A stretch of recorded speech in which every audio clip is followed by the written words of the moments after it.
பண பற்றாக்குறை காரணமாக கட்டுமான பணி முடங்கியதால் கோவை மாவட்ட மேட்டுப்பாளையத்தில் செங்கல் தொழிலாளர்கள் வேலை இழக்கும் அபாயம் ஏற்பட்டுள்ளது.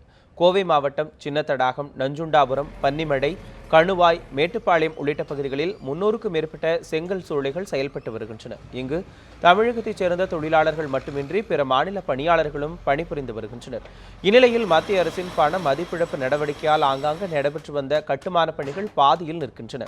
இதனால் லட்சக்கணக்கான செங்கற்கள் தேக்கமடைந்துள்ளன. இதன் காரணமாக வேலை இழந்ததுடன் கூலியும் கிடைக்காததால் உணவு உள்ளிட்ட அன்றாட செலவுகளுக்கு கூட பணம் இன்றி வெளி மாநில தொழிலாளர்கள் உட்பட பலரும் சொந்த ஊர்களுக்கே திரும்பிச் செல்கின்றனர்.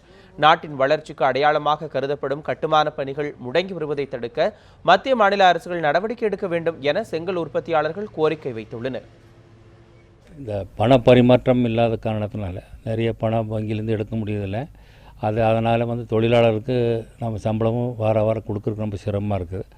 அதே டைமில் இந்த ரியல் எஸ்டேட்டு இது அப்ரூவ்டு சமாச்சாரத்தினால செங்கல் வாங்குறவங்க ரொம்ப கம்மியாக போயிட்டாங்க. அது வாங்குறது அடியோடு நிறுத்துகிற கண்டிஷனே ஆகிட்டாங்க. அதனால் ரொம்ப சிரமமாக இருக்குது.